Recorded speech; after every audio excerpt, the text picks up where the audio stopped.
Exploring the Titanic, Chapter 3, Part 2. Everything was calm, everybody was orderly, but the night air was now biting cold. Ruth's mother told her to go back to their cabin to get some blankets. Ruth hurried down to the cabin and came back with several blankets in her arms.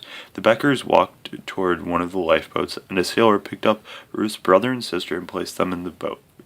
"That's all for this boat," he called out. "Lower away." "Please, those are my children," cried Ruth's mother. "Let me go with them." The sailor allowed Mrs. Becker to step on a lifeboat with her two children.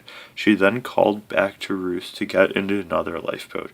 Ruth went to the next boat and asked the officer if she could get in. He said sure, picked her up, and dumped her in. Boat number 13 was so crowded that Ruth had to stand up. Foot by foot, it was lowered down the steep side of the massive ship. The new pulleys shrieked as the ropes passed through them, creaking under the weight of the boat and its load of 64 people. After landing in the water, Ruth's lifeboat began to drift. Suddenly, Ruth saw another lifeboat coming down right on top of them. Fearing for their lives, the men in charge of her boat shouted "Stop" to the sailors up on the deck, but the noise was so great that nobody noticed. The second lifeboat kept coming down so close that they could actually touch the bottom of it. All of a sudden, one of the men in Ruth's lifeboat jumped up, pulled out a knife, and cut them free of their lowering ropes. Ruth's boat pushed away from their Titanic, just as boat number 15 hit the waters inches away from them. Below, in the third-class decks of the ship, there was much more confusion and alarm. Most of these passengers had not yet been able to get above decks. Some of those who did finally make it out had to break down the barriers between third and first class. By 1:30 a.m., the bow was well down, and people were beginning to notice the slants in the decks. In the radio room, Bride and Phillips were still desperately sending out calls for help. "We are sinking fast, women and children in boats. We cannot last much longer." The radio signal gradually got weaker and weaker as the ship's power faded out. Out on the decks, most passengers now began to move towards the stern area, which was slowly lifting out of the water.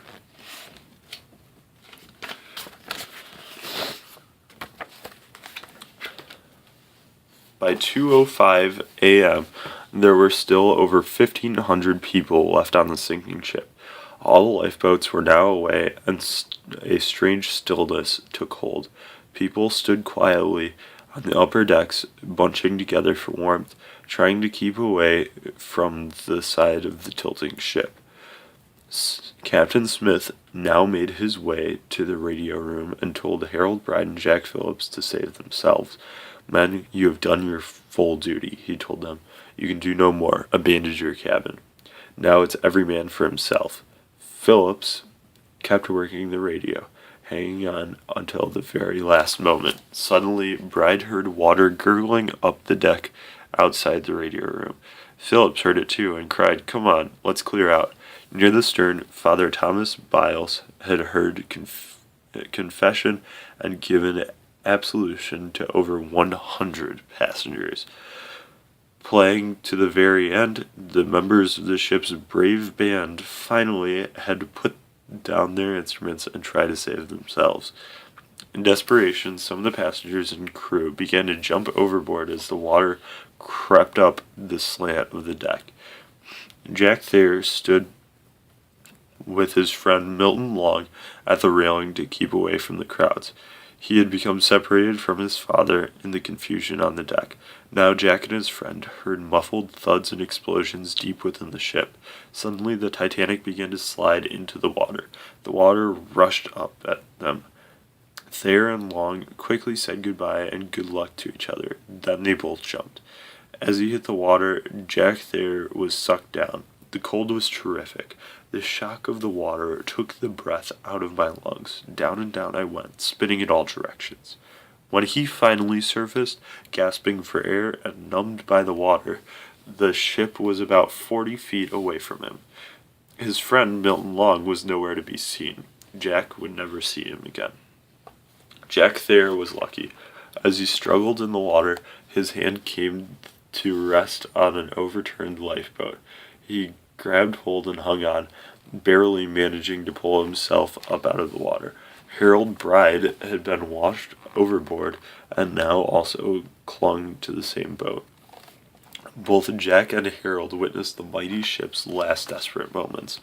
We could see groups of people aboard, clinging in clusters or bunches like swarming bees, only to fall in masses, pairs, or singly, as the great part of the ship rose into the sky, said Thayer. I looked upwards. We were right under the three enormous propellers. For an instant, I thought that they were sure to come right down on top of us. Then she slid quietly away from us into the sea. Out in the safety of her lifeboat, Ruth Becker also witnessed the end of the Titanic. I could look back and see this ship, and the decks were just lined with people looking over. Finally, as the Titanic sank faster, the lights died out. You could just see the stern remaining in an upright position for a couple of minutes. Then it disappeared. Then, as Ruth recalled, there fell upon the ear and the most terrible noise that human beings ever listened to. The cries of hundreds of people struggling in the icy cold water, crying for help with the cry we knew could not be answered. In Thayer's words, they became a long continuous wailing chant. Before long, this ghastly wailing stopped as the freezing water took its toll. Jack Thayer and Harold Bride and a number of other survivors clung to their overturned lifeboat, inches away from an icy death in the North Atlantic. Numb from the cold and not daring to move in case the boat sank under their weight, they prayed and waited for help. Then, as the first light of dawn crept on the horizon, a rocket was seen in the distance. The Carpathia had come to their rescue.